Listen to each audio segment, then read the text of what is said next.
Thank you for interrupting me. I was saying that this is the Clinical Consultation Network. We do this each week, and we love to have anybody within the IDD system as our guests here. I mean, so as part of our audience. And we're especially glad here today to have as our presenter, Heather Henderson with the ARC. And so welcome, Heather. Good to have you here. Thank you. Glad for the opportunity to do this. And you're the Director of Advocacy with the ARC, is that correct? Yeah.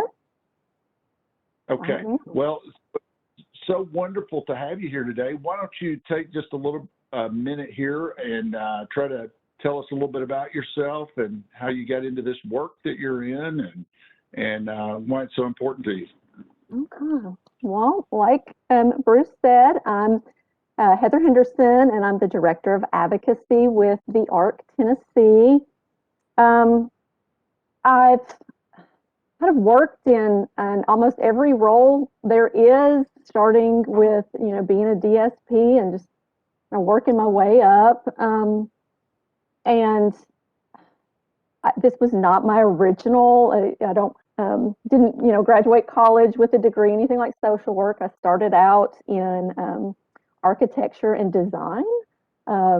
And oddly enough, you'd be surprised on how much those, advocacy skills and working with folks with IDD come into play when you're trying to, talk a potential, client into that they need a bigger bathroom because they don't have that turnaround. They're not doing the ADA. So we spend a lot of time advocating for those kind of things. But I think the thing that really kind of flipped me over and made me want to pursue this field was a dear friend of mine who I go to church with.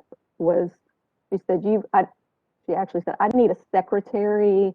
Why don't you come work with me with people talking to people? And I said, okay, we'll do that. And it was an excuse for us to just hang out and then get paid.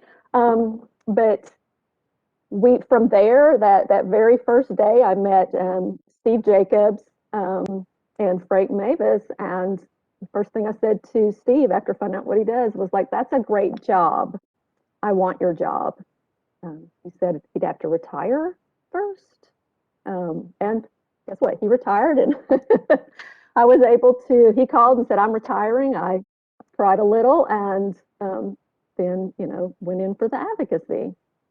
So that's my big story. There's all Steve was getting, it was time for him to retire. So now I'm just teasing my old friend, Steve Jacobs.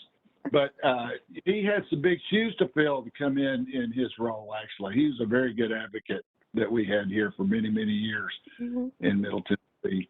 And I hated to see him go, but I'm glad to see that you've been able to step in and do this now. And so it's really great to have you here. Now, I don't know if Trey King, by the way, is our co-host today, and he arranged for your participation.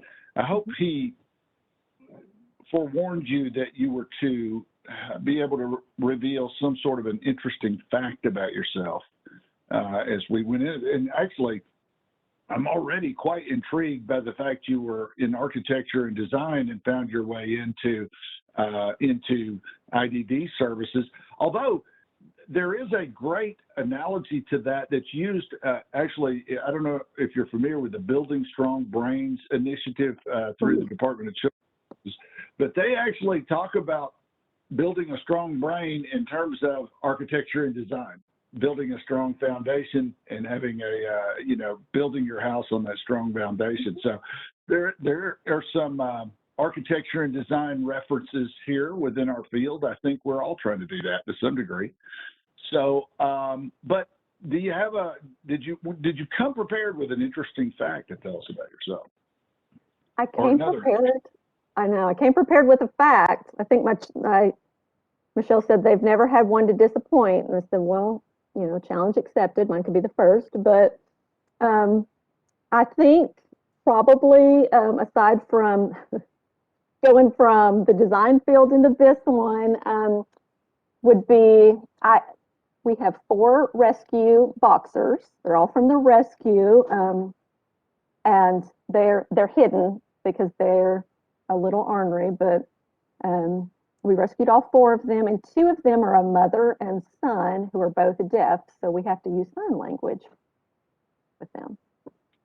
Oh, wow. Boxers. I love boxers. I had a boxer when I was a kid. And one of the things, our family, actually, my parents were really into boxers. And one of the things they said about boxers was they were really protective of kids. Mm-hmm. And they, like the boxer we had, her name was Ginger.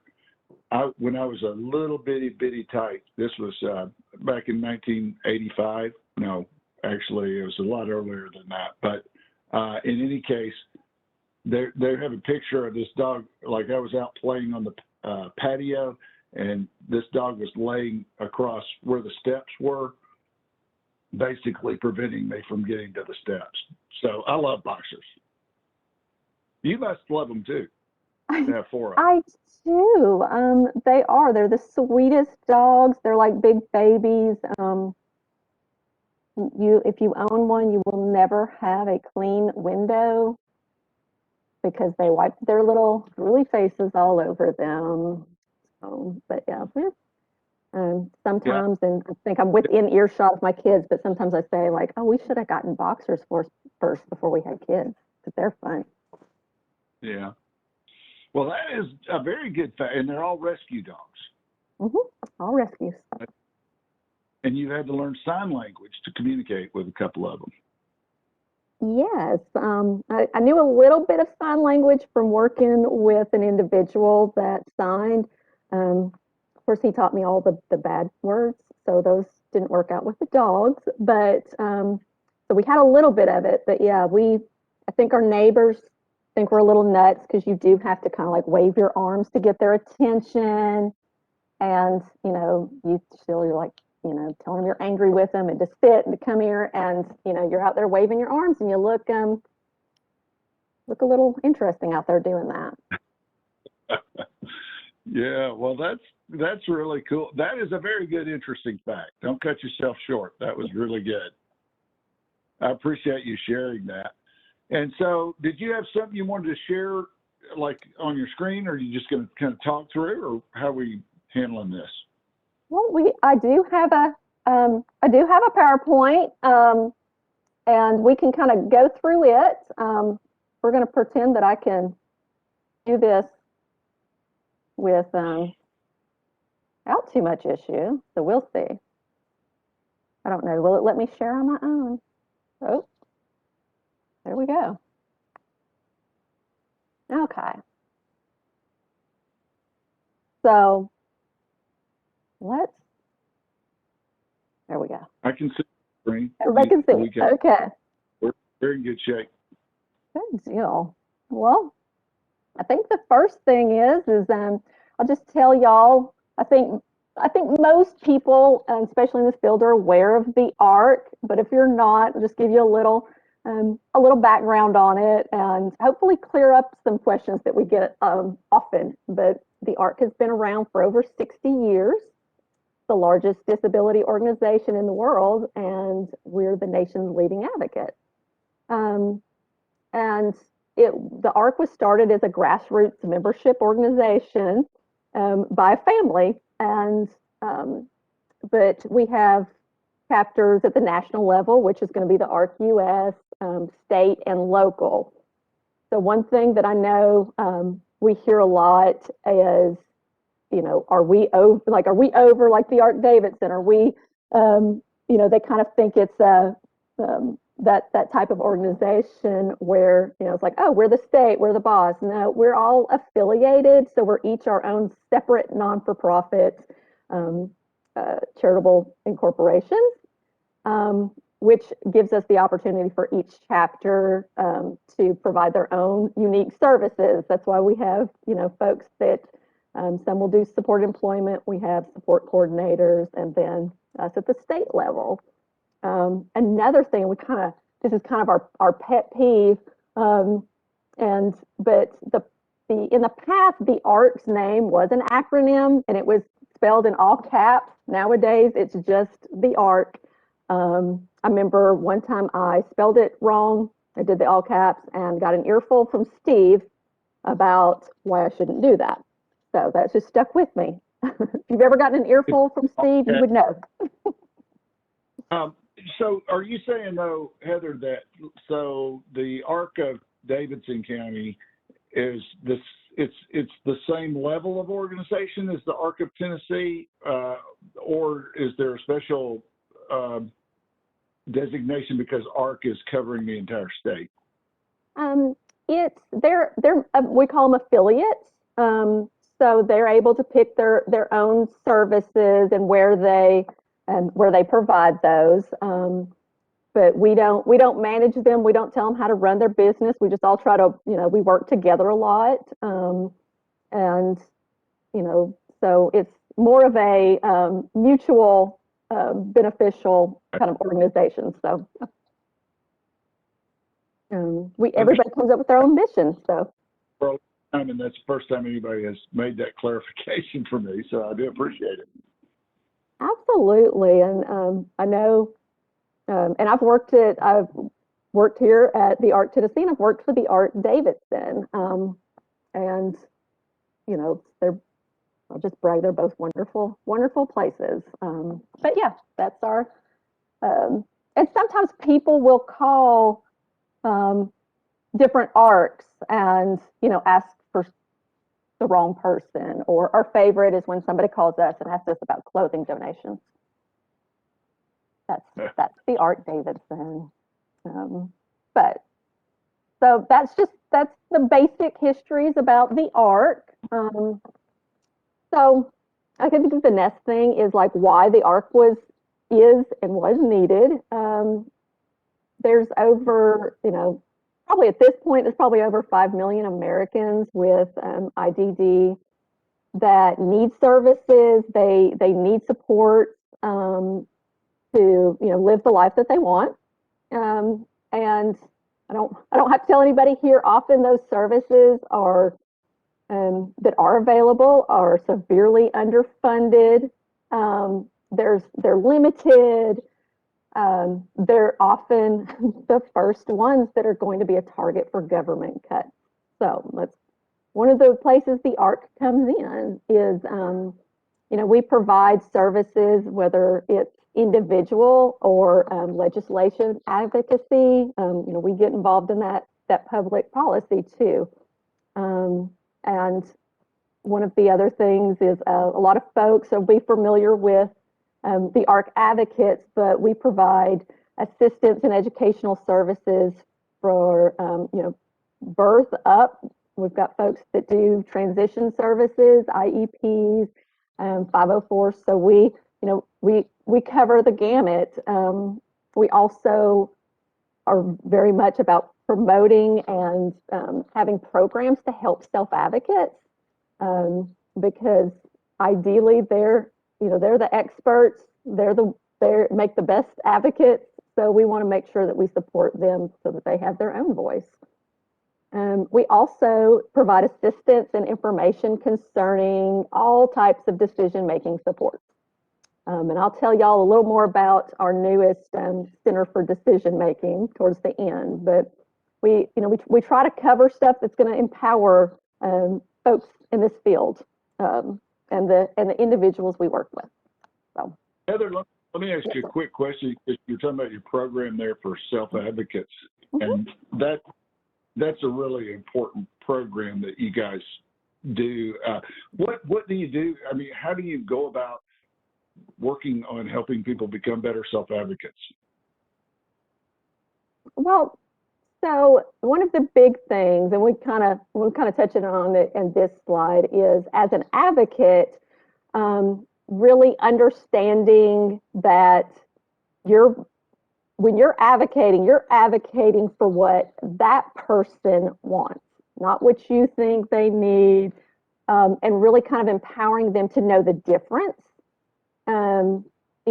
of what sometimes whether it's parent and I'm a parent, going, well, I think they need this, but really empowering that person to say, well, what is it you want? Not what other people want. What do you want? And then helping them to express that.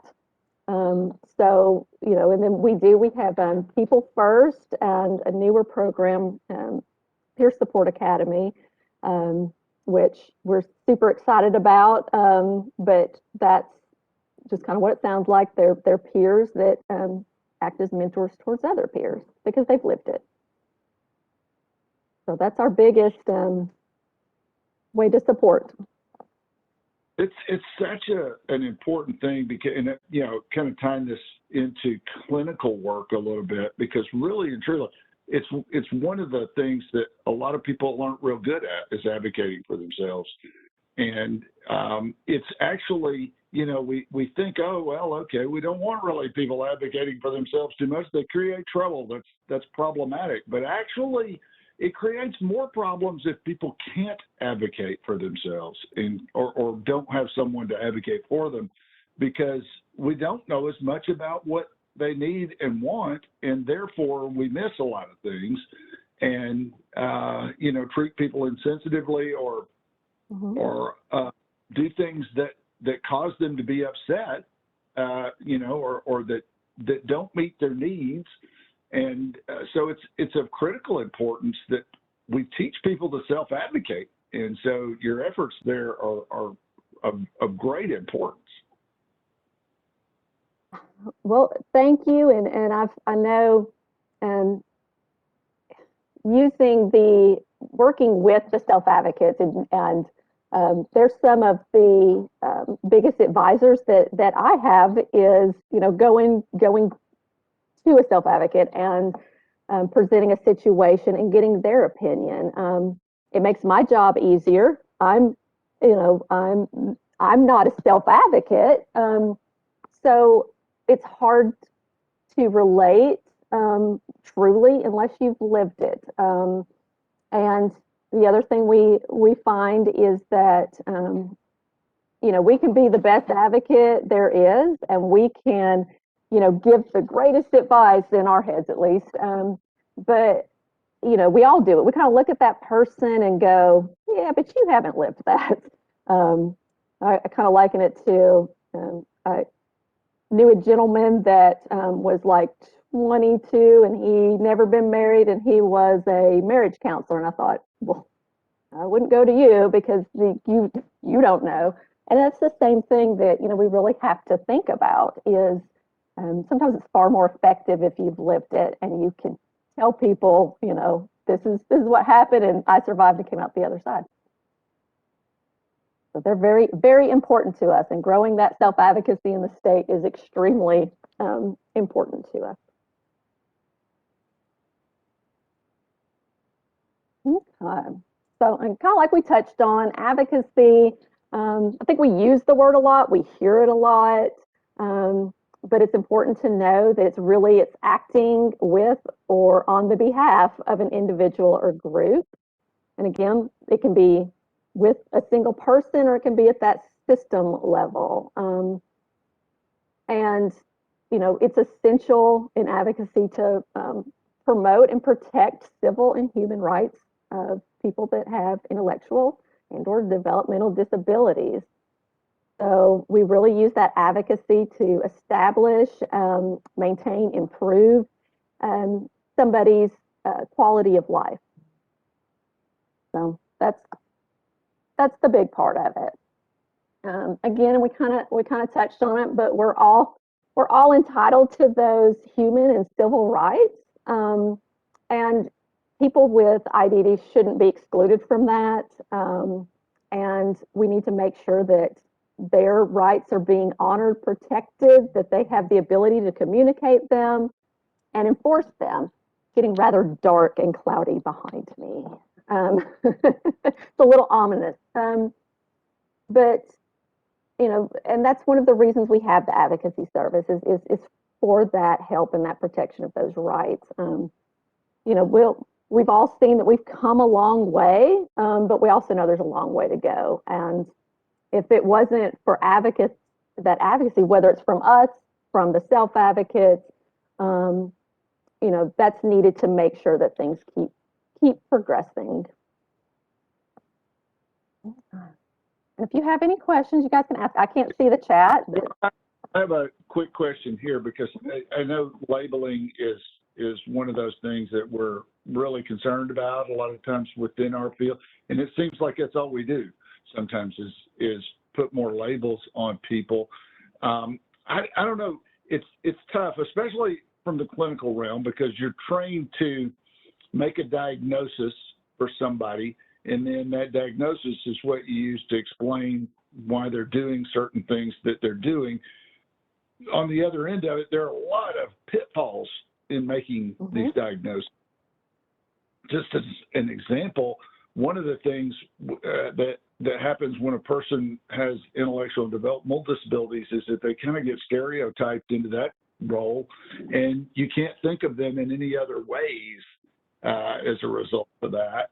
And it seems like that's a large part of what advocacy is doing, is trying to help people see the other pieces of who a person is versus just a label that may have been applied. Absolutely. I know a lot of times we'll get asked, well, like, you know, somebody go, well, how do you refer to somebody that, you know, has a disability, or, you know, and I go, by their name works. I mean, that's how we don't, you know, we don't go like, oh, that guy that, you know, has glasses, you know, we say, you know, by their name. We do it for everybody else. And it shouldn't, you know, it shouldn't be different. So, and we're notorious for correcting folks if they're not being person-centered. Because, you know, the other thing is also sometimes the disability community can be, you know, they'll just kind of let it slide and go like, oh, like it's okay. And I will admit to getting more offended often than they will. But I think it's a lot of the times it's less malicious on people's part than it is, you know, they're not trying to be mean. They don't know. I'm gonna say I'm not that old, but I distinctly remember in school, you know, they had the special education classes. Where everybody was in one classroom and not with everybody else. It didn't matter what was going on with them. And, you know, and you didn't ever get that chance to get to know anybody.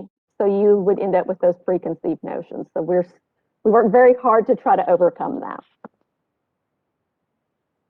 Yeah, it's such a key thing. And it is something you know, these days, it's hard to keep up with how to think about a lot of different things, you know. I mean, and I know some people struggle with you know, using person-centered principles.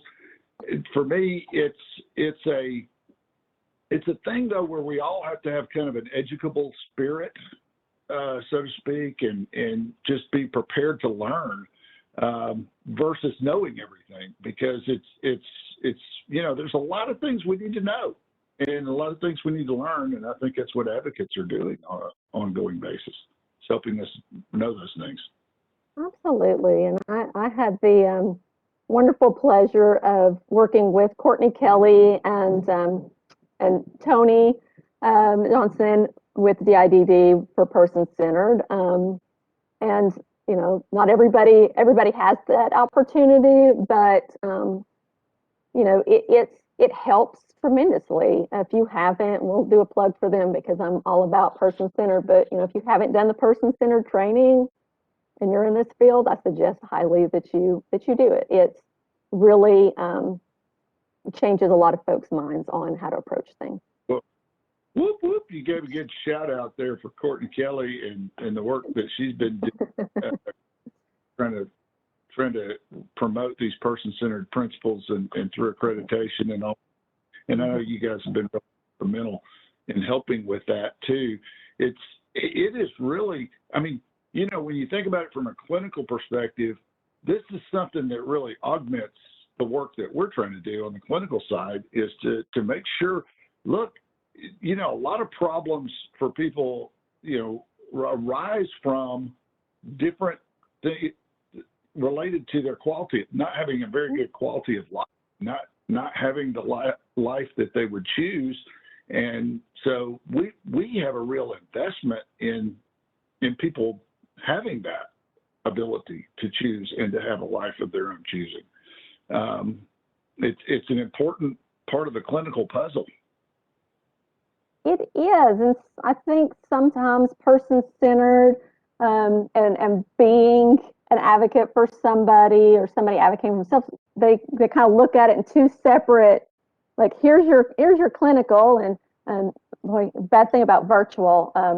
If I couldn't use my hands to talk, I would never be able to talk. But you know, it's saying like, you know, you have that clinical aspect, and it shouldn't be, you know, mutually exclusive. There's still all of that person-centered and putting that person's thoughts and what they want, that's all rolled into one. You know, you know, I can only imagine if I was, had been in services at some point. I often kind of jokingly say, though I think it would be true, I'd probably be, you know, a level 6 and have to have the Venus BA, because if somebody wasn't listening to what I wanted, because I'm, you know, I'm stubborn, I'm bullheaded, I want what I want, even if it's dumb, even if you know, someone's like, well, that's dumb, or you can't do that. So I would probably, you know, that's kind of the way that I approach things. You know, how would I feel if this was me,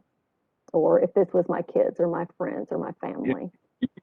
Respect is such a big part of it. That want to be respected, and so often the very things that we're doing to try to help actually come across as disrespect for the person and not respecting their ability to make their own decisions. So just you know, kind of another reason that we really need advocacy. It is. I have some wonderful self-advocates I've worked with, and one that's been dear to me. It was very hard medical appointments. He knew exactly, you know, what he wanted, what his questions were. He had a great understanding, but he said that, you know, the doctor never talks to me. They always talk to my staff. Well, thank goodness he had a good, you know, DSP that would say, ask him. And that, you know, he learned to say, like, talk to me. I'm the patient. And trying to have that understanding, because again, it's not the belief that it's intentional, it's just nobody has told us otherwise. So, and like you said, that's something we work at the ART Tennessee, and you know, we really understand and support that those self-advocates have. You know, that's a major role. That's going to be really what's pivotal in changing services, and you know, getting that word out. And again, I can say it all day long, but if it comes from somebody that's truly living it, it makes a big difference. That's why we highly encourage people with any disability or any self-advocate to get involved with things like People First. You know, get on those committees, talk to your legislators, you know, really tell them how you feel. And because it does make a difference. You know, educating is the best way to get folks involved. You know, Heather, you brought up the fellow that went to his doctor and the doctor wouldn't speak to him. And this is something I think clinicians are very prone to do, is just to, you know, skip to, let's talk to the person that can give me some answers to something, and not to the person. But you know, for me, increasingly over the course of my career, I realized that getting a person to agree to whatever it is you're proposing for them is 90% of the battle. And if you're skipping over that step, if you're just getting a consent signed by someone else, and not working with the person to try to understand where they're coming from, what they're doing. And this really expands across the whole group of people with intellectual and developmental disabilities, not just those who can communicate with words, but everybody. Then you're missing 90% of what it is you could offer someone. And really, you know, as I, for instance, try to sit down and work with somebody who is doing dialectical behavior therapy or something like that, you know, somebody who's had real problems with abuse and neglect in their past, and I just get their conservator to sign the consent form so I can proceed, I really am starting way behind where I need to be. And so this is such a big part of advocacy, is just really, I think it's something that clinicians need to hear from advocates about how to treat people with disabilities. Yeah, absolutely. One of the biggest things I kind of learned from Steve Jacobs was, you know, no matter what role I was in, if I asked him a question about somebody he worked with, advocated for, immediately it was, why are you asking me? Ask them. And that's always stuck with me. I still do that to people that go, well, what do you think so-and-so? I'm like, I mean, and I do that to everybody. It's not people I advocate for. If my mom texts me and asks me something about one of my kids, I go, ask them, like they know. But it's that same thing, you know, you just ask them, they know, they're the expert. So that's, you know, and that's a very important point, is that even the clinicians, you know, it's a different thought process. So we're getting there. So a lot of the times people know what advocates, you know, like what we can do with the ARC. And you'll notice our picture here. The nice gentleman with the hell no, we won't go sign is the ARC's own Scott Finney. If you've never had the opportunity or the pleasure of meeting Scott or talking with him, you are missing out. He has amazing stories. He's an amazing advocate, and he's currently working on. He's been employed with the ARC Tennessee for 33 years. But you see here, he's you know, out there protesting. Hell no, we won't go to a nursing home. Is that what it says there? It does. It does. That was back in the 80s. Oh, okay. Yep. And so with we're being relegated to nursing homes, and it still happens, although, you know, we put some measures in place to try to address that, but it's, you know, still a possibility that somebody with ID could get in a nursing home and not need to be there. Absolutely. And you better believe that Mr. Finney would be out there protesting it. He's still very much involved and involved with people first. In fact, this the picture in the slide is actually in the Smithsonian as part of their disability history. But Cool. I mean, that's the epitome of it right there, being an advocate and standing up for what's right. Yes.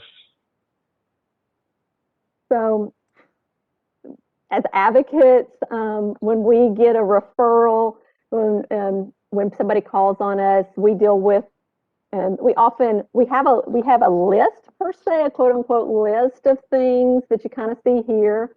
And, you know, we get involved if there's a quality of life concern, especially if there's a rights violation, service access or denials, you know, health and safety, legal issues to a point. We're not legal advocates, but we still assist in those. We help with if there's conservator family circle of support concerns coming from an individual. But we often kind of, and I don't know who's old enough to remember Mikey from the Life commercials, where they'd be like, "Oh, Mikey will eat anything." We almost, you know, the ARC's known for advocacy, so we, you know, this is not an all-encompassing list. These are just to give folks an idea. If somebody calls us that, you know, has a disability and needs help, we want to help them. and I know all my advocates are like, thanks a lot, Heather. But they're in it too. So you'll take on any, just like Mikey would eat anything, you will take on any challenge at the ARC. pretty much. Yeah. Well, and that was something, again, I know I keep referencing Steve, but he's somebody a lot of folks know. He was a great advocate. I early on kind of like hooked my, onto his tail feathers and just learned from him. And that's, that was the approach of the ARC. If they need help, we want to be there for them. We don't, we definitely don't want to discriminate, and we want to make sure that people get what they need. And we do. We have amazing advocacy team with years and years of experience in every grand region. But some of the, I know you're really committed to do and everything. The question, because like when you take on any challenge like this, though, there must be times where it feels a little bit uncomfortable to step into the advocacy role, or that it might not be. You have to question yourself, maybe some, about how I need to orient myself to this case, or how I need to help this person in a given situation. I don't know. Do you experience that at all, or? Oh my gosh.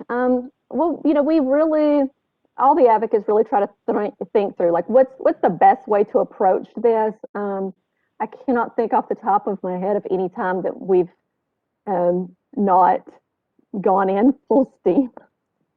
It's just, it's one of those, it's like second nature. Yeah, that's the biggest thing about being an advocate, is, are you, to not be afraid because somebody else is depending on you. I love to argue. I'm very mouthy. I'm so glad I found a field where that is a good thing. Yeah, I've known quite a few advocates over the years, and that is one of the hallmark characteristics is that they like to kind of present the opposing view. And so, yeah, that's an important skill for advocates I've seen over the years. Absolutely. Now, we all do it a little differently. We have some that are very, and I'll call them out, but like we have like Lamont in middle, who's, he's very laid back. He can he handles things very eloquently, but he always gets the point across, no fear. And then you have, some of us like me that are just, we're in there and we're, knocking heads together. But it all, it all works. There's definitely not too much fear happening for many of these advocates at the ARC. That's one of the key things, I think, to be an advocate. Hey, Heather, we had a question in the chat. Wondering if you've added to your advocacy staff, just checking because the person is seeing more ARC advocates. Not sure if it's regional advocates or other, but have you been adding to staff? We haven't. Well, I say that when I took over as director, we hired a wonderful young lady, Kat Freeze, to step in as the other Middle Tennessee advocate. And I think, and it goes in waves. Sometimes you're going to see the advocates more than in other times. I think currently with the transitions and the integration and stuff, you probably see us a lot more than you normally would. And we do work across services. We're not just with DIDD. We work with ECF and trying to get our bearings with the Katie Beckett, but I think that's a lot of why people see more of us, and we're try to get involved in as many ways as we can. So I hope that answered that, but and then the other thing is like some of the ways that that we do get involved. And I loved this little cartoon. I think it originally said, it says that, I'm not sure why Mr. Barth always feels compelled to bring an advocate to the meeting. I think it used to say IEP meeting, which seems true there, but I've often, and I think a lot of us have been in those meetings where you have an individual and 20 people that they didn't necessarily invite, but they're there to weigh in their opinion. And we attend meetings. The advocates are trained to do one-on-one counseling as far as education on conservatorship and the alternatives. We do some problem solving. We give out lots of resources. The more we have, the better. We help train advocacy for that individual. Do a lot of educating on rights, but also the responsibilities. I think sometimes we forget, all of us, that you have a right, but you also have a responsibility. So we want to make sure people understand that, and really just opportunities for people to pursue and achieve, what their goals are, their dreams. We try to give all of that. And ultimate goal is just that we're empowering individuals to really become effective advocates for themselves. And so I'm going to talk myself out of a job. That's kind of the goal. If the self-advocates are doing it, then they don't, they won't need me. And that's, to me, that's the ultimate, is that they can do that. And that's part of, so along with being an advocate, not only being, not having fear, but it's all, the other part of that is understanding how capable the individuals are that we work with, and we need to make sure they have those opportunities. It takes a lot of discipline to stick with that idea, though, of working yourself out of a that really should be all of our mantras. As we work with people with disabilities, our goal should be to help them be as independent as they want to be and can be, and to be able to move out of the picture, not continue to justify, a reason to be there. So that's a really solid ideal, I think, that you guys have. Yeah, it's, and we're all guilty of it. If everybody thinks differently, everybody has different things that, their different strengths, and really, understanding that just because it's not the way we would do things, that's okay. And that, people have a right, to fail. That's how we learn. And those are, I get on the soapbox about that often, but that people have the right to make mistakes. That's part of the learning process, and it should be allowed, and they shouldn't get chastised because they made a bad decision. And we tend to all live in some glass houses, and that's really very, very important to understand, folks. And folks they can make good decisions if they're given the chance. I know when we started doing everything virtual, we got a lot of skeptics going, oh no, that people with IDD, they're not going to know how to work the computer. They're not going to know. And I'm thinking, oh yeah, the time they know more than I do, which is not saying a lot. So that wasn't a good example, but take the time to teach somebody to do the things that you do for self-advocacy. We're sitting here looking for things to do with people. We want people to have a lot of things to do. Well, one of those things can be learning to do the tasks that they need to do, to be able to search the internet and find out what's available out there. Those types of things, and spend the time to teach people to do that. I think that's such an important part of advocacy. It's not doing just for, it's helping a person learn to do for themselves. Absolutely. In trusting that they can do it.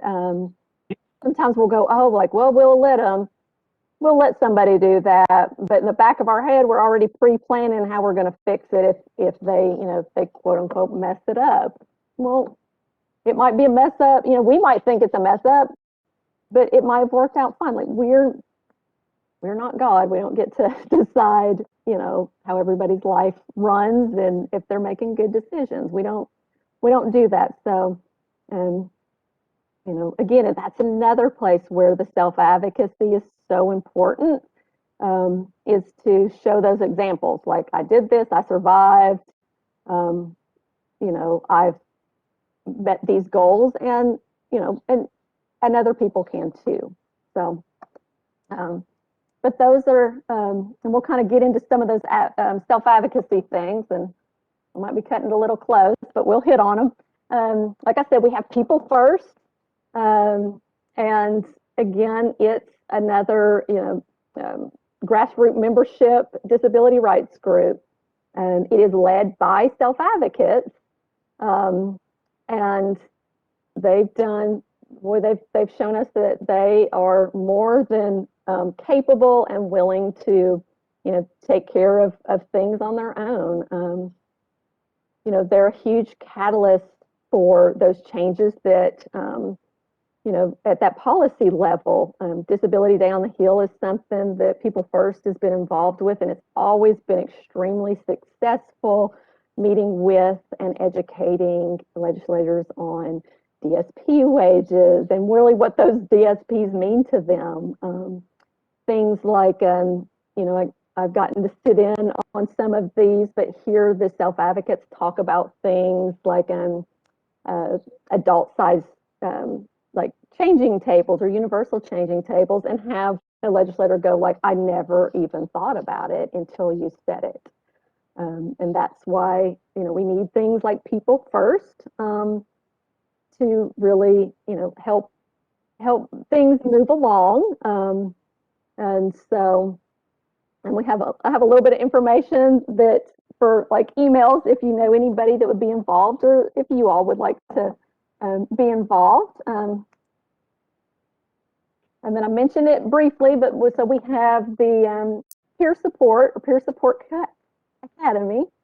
And we partnered with AmeriGroup, and we have our own really good advocate at AmeriGroup, who used to be our area executive director, but also a place disability link.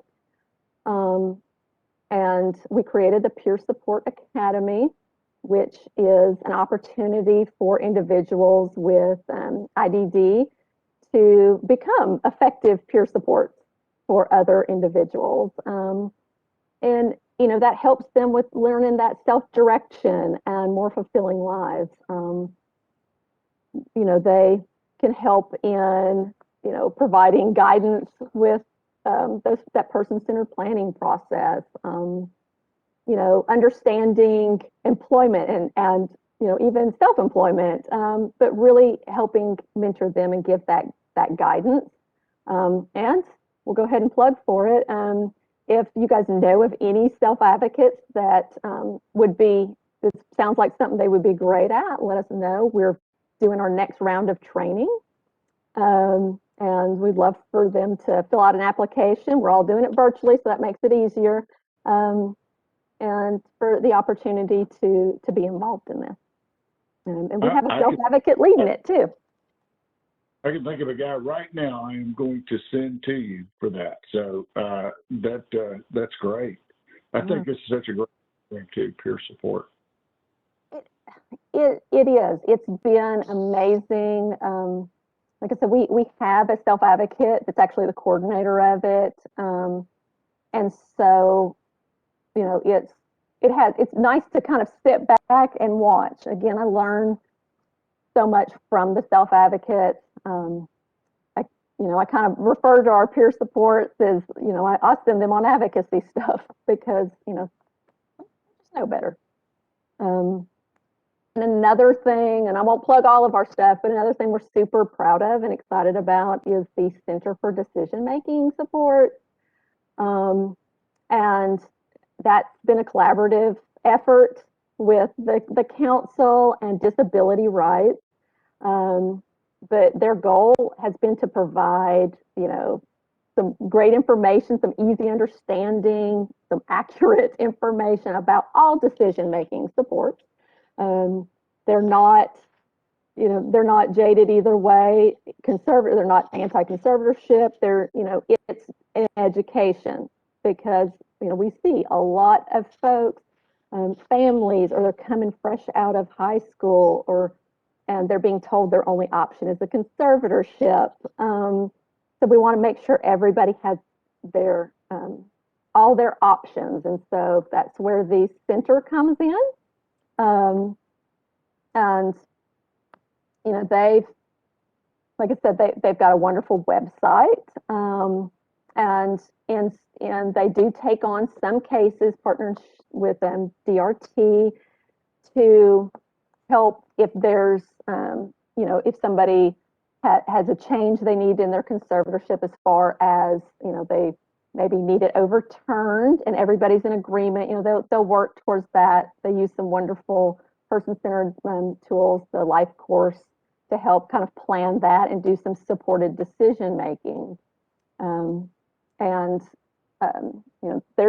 the website. I will say, if anybody's interested in that, I know we have Penny Johnson, who's with the art that runs it, and she does wonderful presentation and shares all kinds of information about what that process is like. So if anybody's interested in learning more or being involved, to just let us know.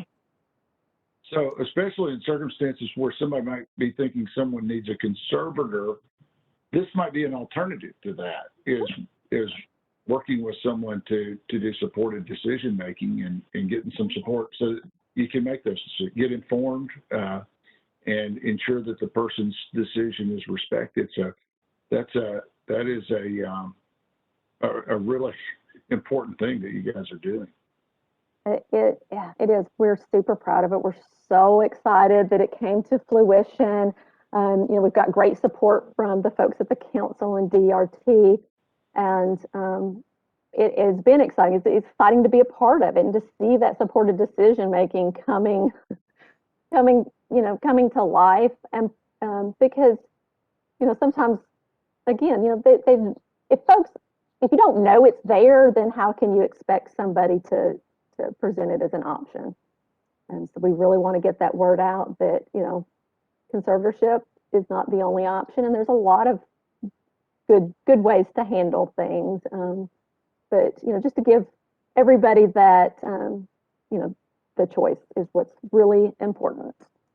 So I think that's actually, other than some contact information, that's pretty much all I have. We have a brand new website.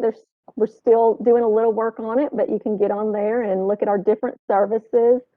We actually, if anybody has a referral for advocacy, we're setting up where you can just do it on the website, and then it'll come directly to me. But any of the contact information, we'll be happy to share or answer any questions.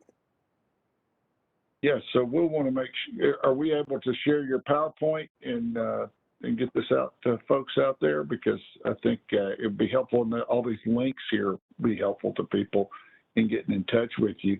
Listen, Heather, I appreciate you so much coming on here and talking to us about all this. This has been really a great orientation of what advocates do. I think we hear about advocates all the time, but we might not quite understand exactly everything that they do. And so you've really enlightened us today. Really appreciate you being here. Absolutely. Thank you. And again, anything we can do to help people kind of understand our role in the arts role, we're all for, because we're not here to beat up on people. We just want everybody to be respected, especially those individuals. And so I want you to be a frequent participant guest here with us on Clinical Consultation Network. We do this every Tuesday at 12:30. So tell all your friends, tell everybody you know that we do this, and that we'd love to have them join us as our audience and maybe as our presenter at times. So really appreciate everyone being here. We will see you again next week on the Clinical Consultation Network. Thank you.